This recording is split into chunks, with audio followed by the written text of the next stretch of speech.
The broken link handicapped by Rudyard Kipling. While the snaffle holds or the long neck stings, while the big beam tilts or the last bell rings, while horses are horses to train, and to race then women and wine take a second place for me, while a short tenthry has a field to squander or fence to face. Song of the GR. There are more ways of running a horse to suit your book than pulling his head off in the straight. Some men forget this. Understand clearly that all racing is routine, as everything connected with losing money must be out here. In addition to its inherent rottenness, it has the merit of being two-thirds sham, looking pretty on paper. Only everyone knows, everyone else far too well for business purposes. How on earth can you rack and harry and post man for his losings when you are fond of his wife and live in the same station with him?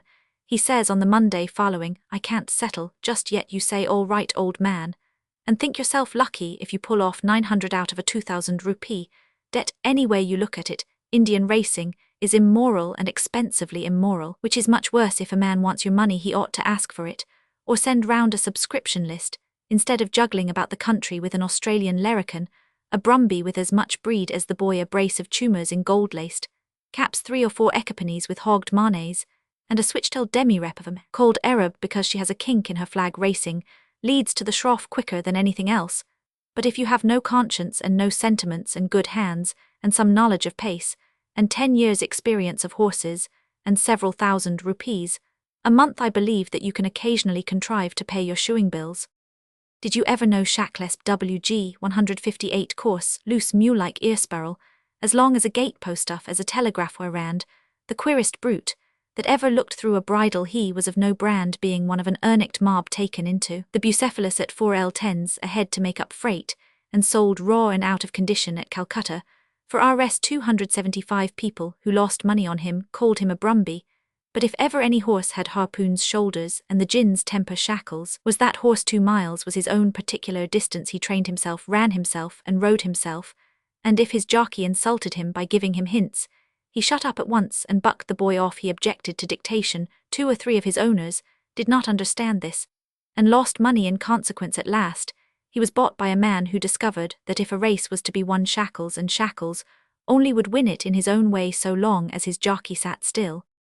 This man had a ridding boy called Brunt, a lad from Perth, West Australia, and he taught Brunt with a trainer's whip the hardest thing a jock can learn, to sit still, and to keep on sitting still. When Brunt fairly grasped this truth, Shackles devastated the country. No weight could stop him at his own distance, and the fame of Shackles spread from Ajmer in the south to Chedputter in the north. There was no horse like Shackles so long as he was allowed to do his work in his own way. But he was beaten in the end, and the story of his fall is enough to make angels weep. At the lower end of the Chedputter racecourse, just before the turn into the straight, the track passes close to a couple of old brick mounds enclosing a funnel-shaped hollow. The big end of the funnel is not 6 feet from the railings on the off side.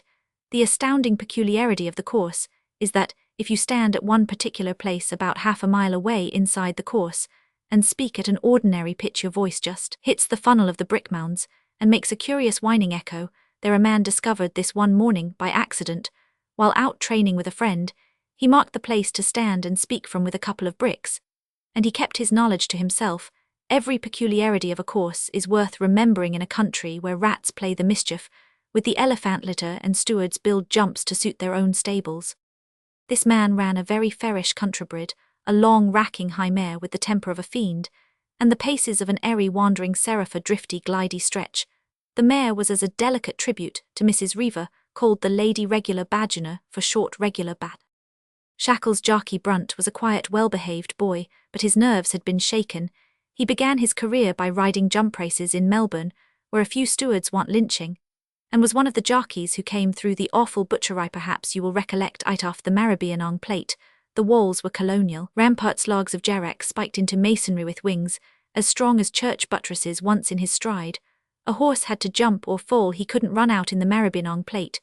12 horses were jammed at the second wall. Red Hat, leading, fell this side and threw out the glen, and the ruck came up behind, and the space between wing and wing was one struggling, screaming, kicking shambles.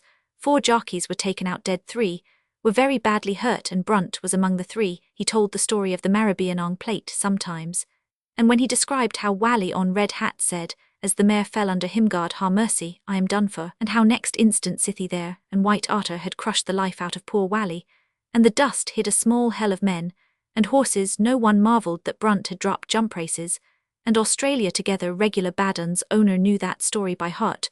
Brunt never varied it in the telling. He had no education.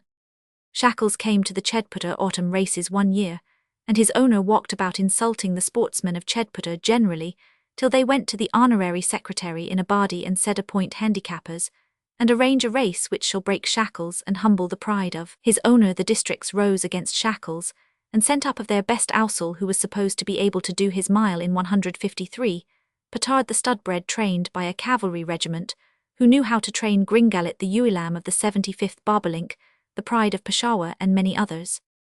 They called that race the Broken Link Handicap, because it was to smash Shackles, and the handicappers piled on the weights, and the fund gave 800 rupees, and the distance was round the course for all horses. Shackles' owner said, "You can arrange the race with regard to Shackles only so long as you don't bury him under weight cloths.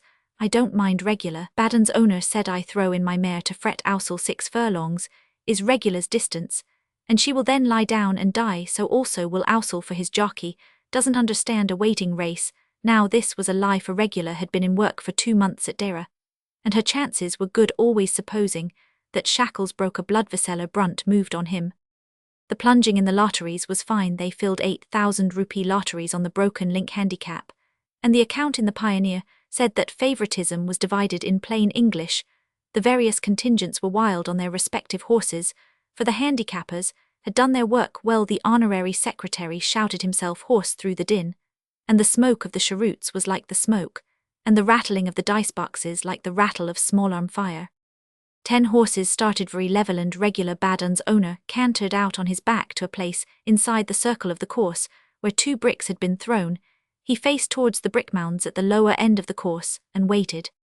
His story of the running is in the Pioneer. At the end of the first mile, Shackles crept out of the ruck well on the outside, ready to get round the turn, lay hold of the bit, and spin up the straight before the others knew he had got away.